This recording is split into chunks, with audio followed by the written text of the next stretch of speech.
Clinic. The Here With You Helpline is a volunteer-run community helpline which made up of social workers, psychologists, counselors, native speakers, and migrant workers. Set up in the midst of COVID-19 circuit breaker in response to migrant workers' mental health concerns resulting from dormitory restrictions and lack of basic necessities and employment-related issues. To date, the helping line has assisted more than 1,600 workers, including workers referred from the National Care Helpline and MOH, where it played an instrumental role in alleviating the anxiety of workers in quarantine and suicide intervention. Please welcome Jevon for this session.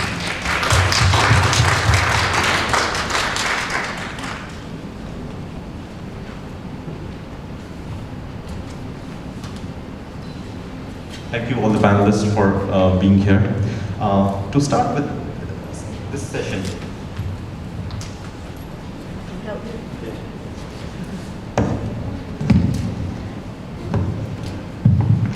Do you need my help? So I'm actually very excited to be here as well, especially when I know all the panelists too, and I saw Jane. Wow. She says she herself is a domestic helper and she's part of the panelists. It's so wonderful to have her in the team to understand better. So I'm excited. I'm excited to be here. Thank you for the opportunity. Thank you. So today, let's start with Janelin. And Janelin, could you please share your pandemic journey, how it has affected you, and what are the initiatives that you are a part of since the pandemic started? Because pandemic started last year, I want to focus on around April because that was the circuit breaker, if I'm not wrong. So from that circuit breaker, it wasn't hard for me. It wasn't difficult for me, especially that I have an employer who really understands about the importance of mental health. So this is why I'm very grateful that all those months that it should be very detrimental, stressful for me. It wasn't really. I really didn't experience those types. Although there's a part of me who really I felt fear inside me, especially that the situation was getting worse at that time, and of course I was thinking about my family and the people I love. So that was the difficult part of me. But talking about work related issues, I'm very thankful that my employer helped me to get through that difficult time through giving me those because I want to share with you a story about that around April before the imposing of circuit breaker. You know what she did is to bought me some those gardening tools and all those seeds because she know already that we will not be able to take our off days, and so she bought all those gardening tools that I can use to at least make myself busy and not to think about all those stressful things, stressful matters. So, but then at that time also, I found myself connecting more with my fellow domestic helpers, specifically because being one of a volunteer in a non-profit organization, which is the Uplifters, that is conducting an online education for domestic helpers, focusing on personal growth and money management. And we are focusing on domestic helpers from different parts of the world. Like we have in Hong Kong, we also have in Dubai, we have in Singapore, and yeah. So all those things, I really heard a lot of stories, a lot of different sharings about their mental health issues, and so Uplifters and these Migrant Writers of Singapore also became a way for me to be connected, to be a friend, to be a sister to those who are having so much difficulties during that really challenging time last year. So up to now, and I found myself doing some good things about educating them, helping them out, and it really helps a lot also that my employer is a psychologist, and so sometimes when I have, when there are things that are really very difficult for me to explain or to understand, and I always ask for her advice on how should I advise them, how should I tell this to them that they can, how can I help them in this matter, in this thing that they are suffering. So that's really pandemic gave way for me to connect more to people, to connect more to the community, where I feel myself that I am needed, and I can do something for them. Thanks, Shannon. Your story is very inspirational, and also you can inspire a lot of migrant workers who are working here as well from all the initiatives that you are a part of. Adding to that, I would like to understand and learn from Jerome. So, how you've been a part of the migrant workers in Singapore. So, in terms of your experiences, would you like to highlight how during the pandemic and before the pandemic, how you have helped the community here? Yeah. Before the pandemic and during the pandemic. Yeah. So, I think my journey really started when, my journey started when I was in Healthserve. So I was volunteering there a long time ago, more than 5 years. And I think at that time, we just also at that time focused on health issues, still to focus on health issues. But at the same time also, there were workers that were owed salary. And I remember when the company closed down, almost close to 60 workers walked in, and they were seeking for food assistance. And I realized, hey, salaries are actually a big issue in Singapore. Because the workers had difficulty reclaiming their salaries when the company was going bust. But it also raised to me, that the salary dispute mechanisms in Singapore are also problematic, and that there are gaps in the system that prevent people who are low wage from seeking adequate costs. Yeah, so I mean that sent me on a whole journey to find out a bit more, to go deeper, and to dig beneath the go beneath the waves. And I think anchoring me, being led by my faith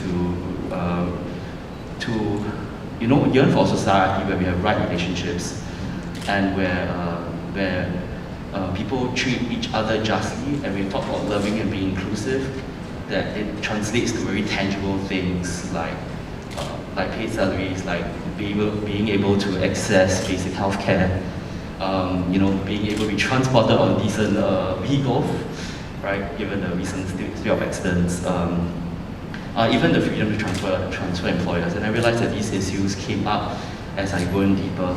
So I've been in this scene about 5 to 6 years right now, and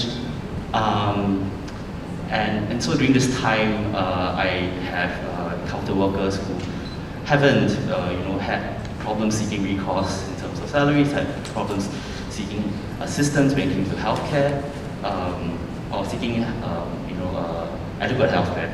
And so, I was previously a caseworker at home, so I basically fought to make sure that they receive these basic services.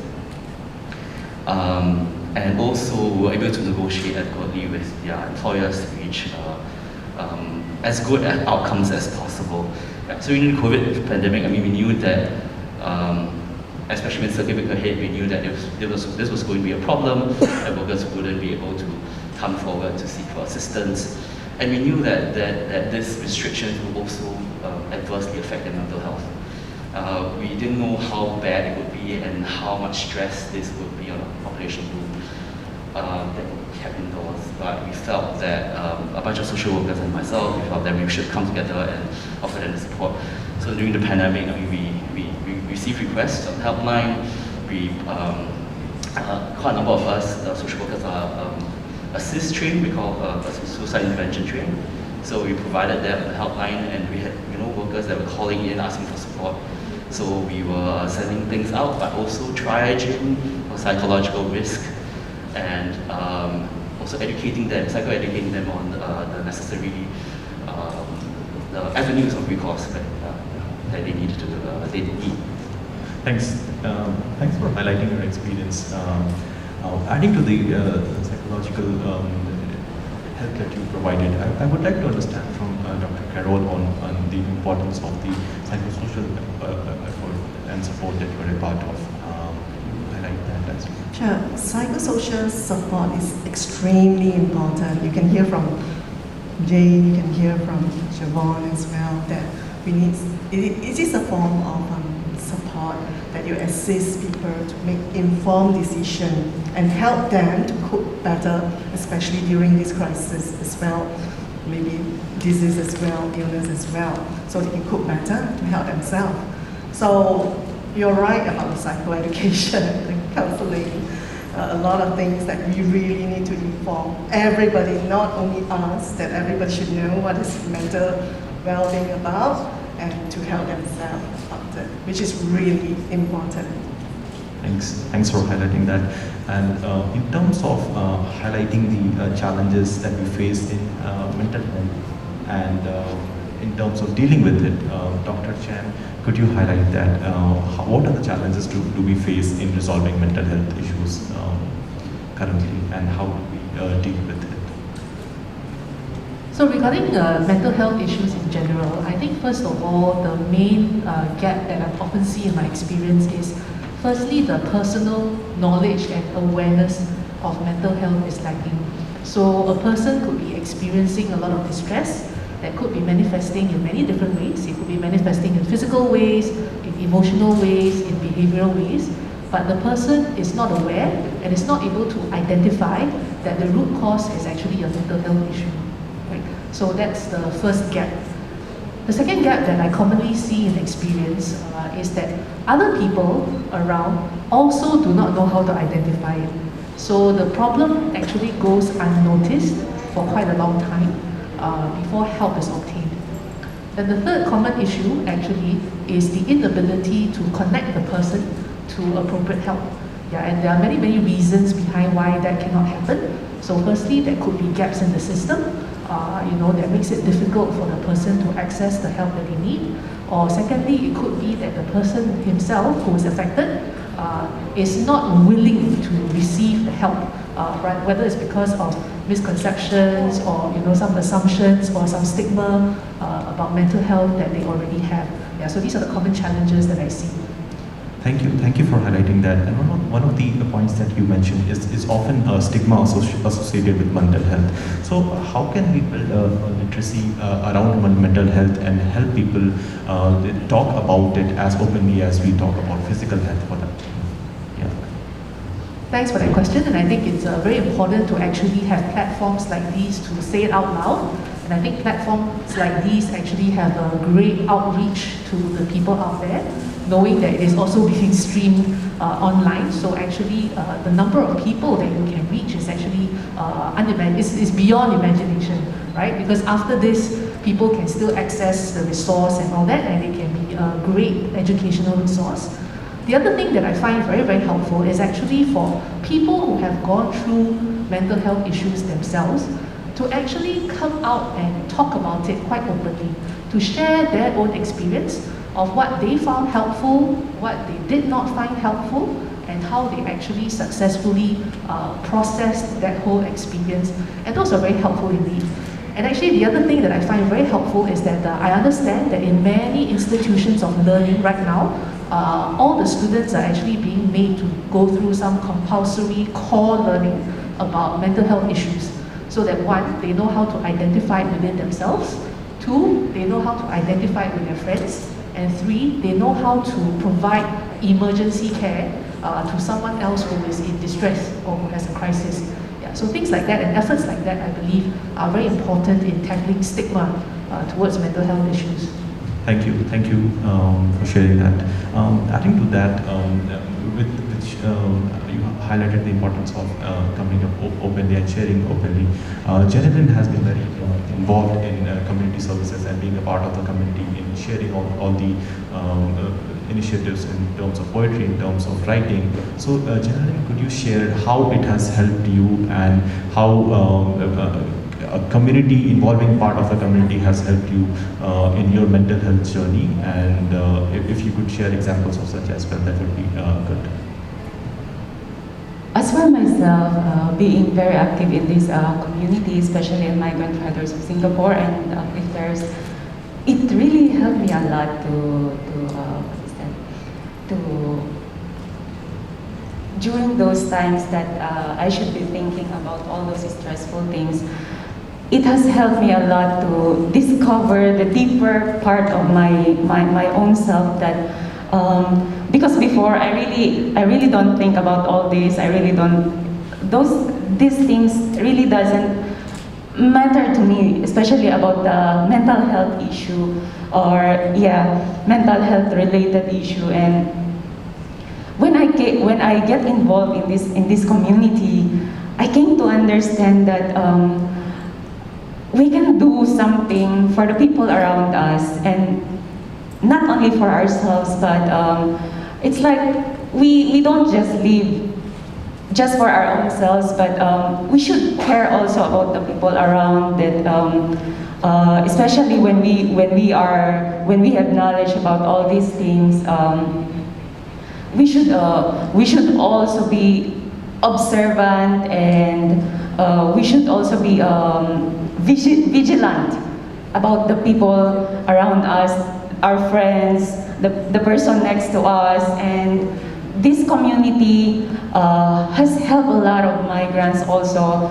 Our causes, our mission in this community, especially in promoting literature among these migrants, and just simply by promoting that writing can help you to at least if you cannot say, or if you cannot say the thing that is building up inside you, you can try to write it. All those things that maybe we think it's very, very simple, but when we advise it, or when a person does it, it's really something that I myself has experienced, because all those negativities that I've been suffering, I've been about this pandemic, it's all in my poems.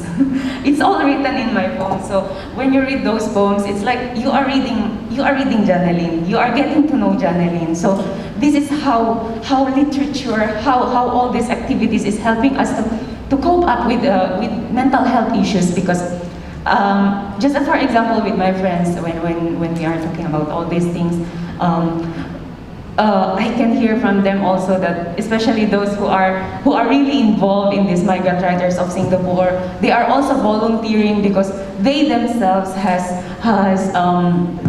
discovered that this mental health issue can be resolved, or can find ways to deal with it. And of course, we are aware of what is happening around us, that there are some of us who are really get drowned into depressions because of this difficult situation. And with these small things that Migrant Writers of Singapore is doing, all the activities that we want our fellow migrants to get involved, just like Carnival of Poetry, and we also have this Facebook group, which is the Daily Life in COVID-19, formerly Daily Life in COVID-19, which was founded last April 10, 2020, and now it became an Arts in Me, because we know that inside of us there is really an art. In every people there is an art. So that's why we named the group Arts in Me. And on that Arts in Me, there is an interaction, there is a building up of friendship in between not only migrants but also in the local community. And that's really matters to us as migrants. Feeling the love from the locals, feeling the love from the community, that's matters. It means a lot to us. Thanks for sharing the Very inspiring. aspect of expression. And Dr. Chen highlighted this, that it's important to talk about it, it's important to be open about it. But another aspect is that we have expression, we have need to talk about. But as individuals, how do we understand or find out if somebody might be suffering from a mental health condition? If Dr. Carol can help and understand that, how we as individuals or friends and families can identify if somebody is suffering from a mental health condition. Any? Yeah, so I was thinking that talking about it is really very important, but sharing your concern with people who care about you, friends or relative or family members who really concerned for you, and most of them who are really willing to listen to you and support you as well, which is really important too. Now I'm just wondering about those people who can't read, who can't draw. So I also wanted to support them seriously. And how am I going to support them as well, where they can't even draw? So everybody have their own ways of helping themselves, perhaps drawing, perhaps not writing, or something else that we can actually work on it to help the rest that who can't do it as well. I mean, Jevon, you are nodding your head, so I guess you're agreeing to it too. So maybe Gwen, your comment on that as well. Sorry, so can I just clarify the question? Yeah, so we've understood that there is a need for expression, and you have previously highlighted that it's good to be open, but also highlighting that people might not be very expressive, or how can we identify and help such people who would be might be suffering from mental health condition, and as humans, how do we identify and help and support such individuals? I think that maybe we can take a little step back away from framing this as entirely being a mental health issue, and maybe just remember that communication is something that we are all born to have and we need. So communication and connection is a need for every one of us. Yeah. So we shouldn't be reaching out to another person because of the concern that there's another mental health issue going on in another person. I think we should remember that this is just about very sincere human-to-human communication and connection, right? So I think during the pandemic, we have heard stories through our work with migrant workers in the dormitories that workers can live in the same dorm room for 17 years and not have spoken to a word to each other. So they really don't know about the other person who's been living in the same room for the last 17 years, right? And I think I mean, there might be many reasons for that, and it would take another platform to sort of discuss what might be the reasons for those things. But if you think about that situation, can you imagine how stressful it is to keep to yourself every day, 24 hours, without connecting with somebody else, right? So actually connection and communication is so vital and so important. So actually, if we haven't heard from somebody that we know for a while, what's stopping us from just dropping a text or giving them a call and saying, hey, how are you? I haven't heard from you for a bit. What's going on with your life? Right? There's nothing wrong with that. It's maintaining a relationship, it's maintaining a friendship. And we shouldn't be thinking that, oh, you're calling me, do you think that I have a problem? You know, and we shouldn't be having thoughts like that, because we are really just doing what human beings are made for, which is connection and communication. Yeah. Yeah, thank you for highlighting that. And adding to this connection and communication, Mr. Jevon, you have been talking to migrant workers and also taking care of all the understanding and listening to the issues. So in terms of understanding and the common themes around what people say, what are the things that you want to highlight about the common issues that are being faced currently? Right now, Yeah. workers want to get out of the dormitories, right? Really, they're really frustrated being stuck indoors. I think they are very worried about a second lockdown. They are very stressed. I just had a phone call with a migrant yesterday, and he was like, I won't say he's one of the migrant leaders, but he was like, when can we go out again? Yeah, so that is the question I've been getting for the last 6 months. And I mean, we all are aware of the pandemic and also the risks involved. And I mean, the state has spent a lot of money also to try to avoid that purpose. We understand that, but also, but there's only so much time someone can spend either in quarantine or seeing only the same spaces, yeah.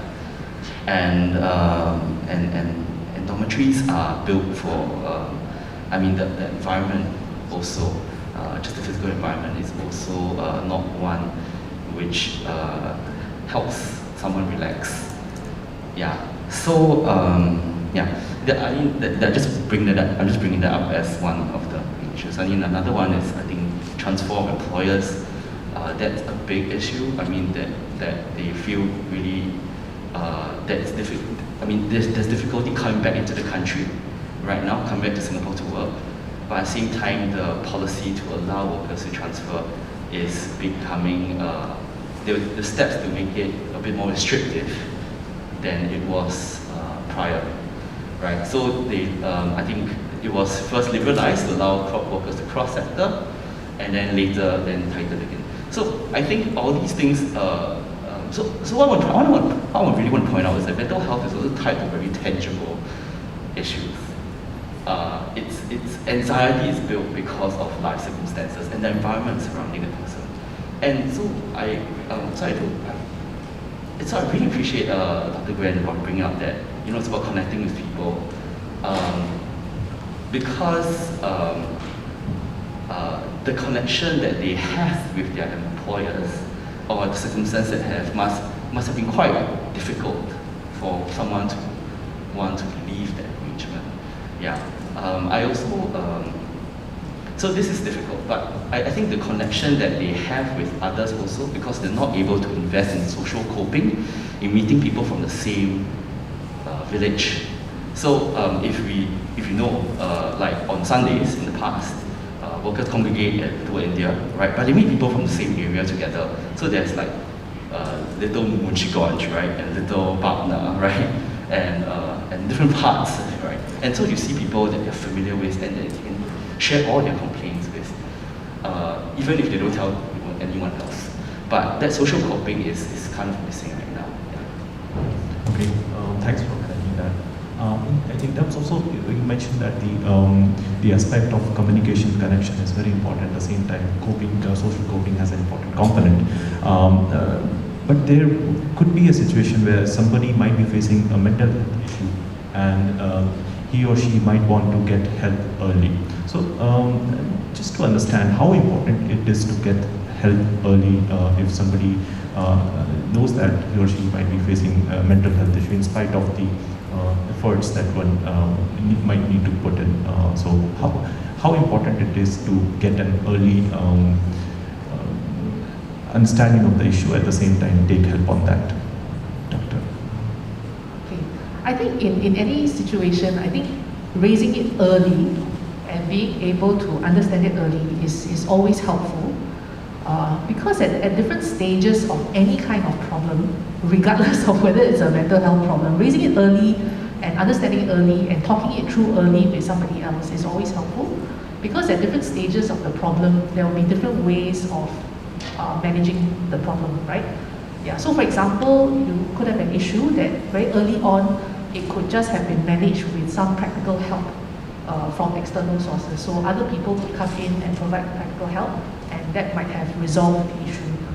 But if you don't resolve the issue at that early stage, and then it goes into certain consequences, then it might get a little bit more complex, where you need more than just practical help. You might need a little bit more specialized help, for example, emotional help, and all that, and systemic help, or even medical help. So I think addressing it early always has its benefits. Thank you for sharing that. In terms of understanding and addressing this need, so in your experience, Dr. Carol, what have you come across recently that you would like to highlight, or in general, what are the cases that goes through in terms of addressing the mental health challenges? So I was volunteering at the dorm for a month last May. So I realized a lot of things. I also volunteer with Healthserve as well. So to add on to what Jevon said, the migrant workers did have communication problems and a lot of miscom and misunderstanding between the employer and them that caused the anxiety as well. And not only that, the employer may not even know how to navigate the healthcare system too. They add on to the stress where they get very frustrated. And I think thanks to Healthserve that they really manage it well in a way that trying to help them navigate. For instance, one of the case that is very stressed, and he seems to have abdominal pain all the time, and he went to SGH and arranged a colonoscopy done, not done yet, the appointment is maybe in June, but then in the meantime he has anxiety and he started having chest pain and he was admitted from getting ambulance and go to NUH. And NUH, so because of that he missed the colonoscopy appointment. And he's so anxious that I need the colonoscopy appointment. So who's going to help me to do that? And he got lost along the way. Then after that, he was sent to Changi for another quarantine, 14 days. Then the doctor over there saying, not Changi, somewhere else, I couldn't remember, or saying something that, oh, you will need to get a referral from the polyclinic again to get the colonoscopy appointment. So the frustration of going around the whole system frustrated him, and he's young and he started tearing and get anxious about it. And he was saying that his employer is not helping him at all. So this kind of things like Healthserve really help navigate and help him really come straight to arrange the appointment, and rather than going around the whole system and get the subsidized again. And he's really confused. So this is a communication and connection that we really need to step up to really help them. And this is really a big gap that I feel that we can do more to help them when they can communicate better. Yeah, thanks Carol for raising that, because during the pandemic, what that experience has actually taught us that physical health and infection control had become so important and so vital at that time, that a lot of times the mental health needs were actually neglected and overlooked. Yeah, so a lot of people took a very medical approach to people who were presenting with these unexplained physical symptoms, and overlooked the fact that it could have been contributed by actually emotional or psychological distress, and that kind of those needs kind of took a back seat for a while. So actually this is the hope that, in coming back better and building better after the pandemic, is that the hope is that mental health needs will take the same importance as physical needs as well as infection control needs. Okay. Thanks for highlighting that. And one of the things that I see more and more, that mental health is getting more and more importance, and along all the spheres we are discussing about it. That is a very important fact. But in terms of how the future help or initiatives, in terms of how, not adding to talking about it, what are the different initiatives or directions that we need to take in terms of addressing the mental health challenges in the near future, or what we are going to experience from here? Yeah, adding to what we already have, how do you think that the gap can be filled by various initiatives, and what would that be? I think that I'm aware of several initiatives that are underway, and they are all important. I think so. First of all, the very big gap that needed to be addressed was actually the level of mental health literacy among the migrant worker population. So we found that Healthserve found that there was a great need for that. So currently there are initiatives to actually do outreach education sessions to help migrant workers understand what mental health is all about, and to have the relevant vocabulary to sort of describe their inner experiences and what they're going through. Because the experience that we actually had as practitioners in the hospital is that even with translators, even with native language translators, we found that very often migrant workers in their native language may not have the relevant vocabulary to explain their psychological distress. And that was one cultural barrier that we had to overcome. So building up mental health literacy in the migrant worker population is one very big gap, and is a work in progress. And number two, actually, it is to build up a core, or rather having migrant workers themselves know that they can potentially play a role to be a mental health ambassador themselves. So they can be kind of like our colloquially termed Indian chiefs, right? The leaders in the pack that can sort of continue to promote mental wellness among their social circles, right? So they can keep the conversation going. They can also help to identify. They can also help to, look out or encourage each other to look out for each other, right? And to make sure that the connection continues, right? And also to, bring it up when they suspect that maybe there's a mental health issue going on. That's two. And I think three, there are several systemic challenges that will probably need more time in order for all stakeholders to come together and to agree to work on overcoming those systemic barriers in the healthcare system, for example. Yeah. So that's going to be a continued conversation. Thank you for highlighting that. Adding to that, Yeah, I also think that we should have psychological first aid awareness, mental health awareness, not only one day, but it should be also to the community, to everybody as well, who can really assist everybody, not only the migrant workers, it's everybody in the community as well that help each other. That's a very important point. So this aspect is not just for migrant workers, but every person has some mental challenges or some mental health issue at some point of their life. They experience it not just openly that they share, but yeah, every person somehow experiences. So in terms of highlighting the community and cultural aspect of resolving mental health, generally, do you want to share about how some of the examples that you have, you are a part of, or initiatives that you are a part of in terms of helping people understand and bonding over community and connecting over different initiatives. So could you highlight your experience there in terms of community participations? And not just migrant workers. I see that Migrant Writers of Support have got good support from locals, residents as well. So can you touch upon those areas as well, like synergy between migrant population and local through art and connections through social initiatives? Yeah. All right. So one activity that we are doing in Migrant Writers of Singapore, which we are inviting also different people from different countries, is specifically is the Carnival of Poetry, wherein we invite different poets internationally from the local poets, and then from the migrant community.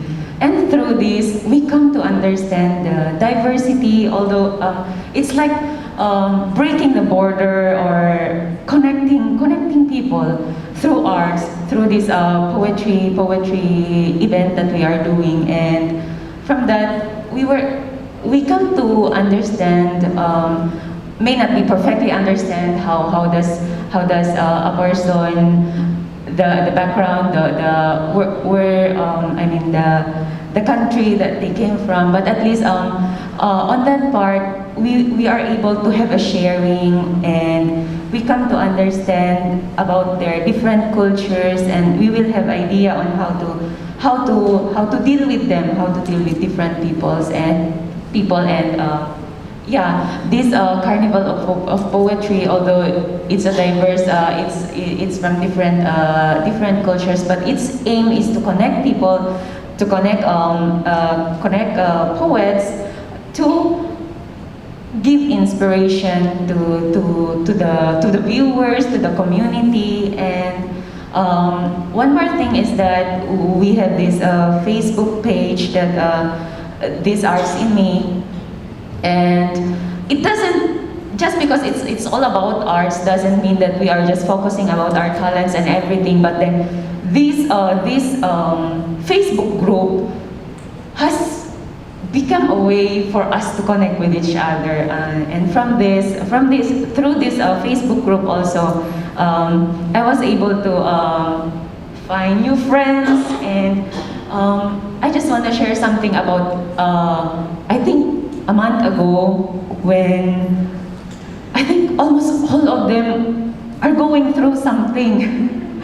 And I'm a little bit overwhelmed because how can I, because all of them come to me and share all those things, and of course I need to strengthen myself, I need to normalize myself to at least support them, give something, to share something with them that can lighten up those feelings that they are feeling, that they are dealing with. So hearing all those stories, and I feel like I also joked with them that time that, oh my gosh, how come that it's like almost everyone is going through something, and it's not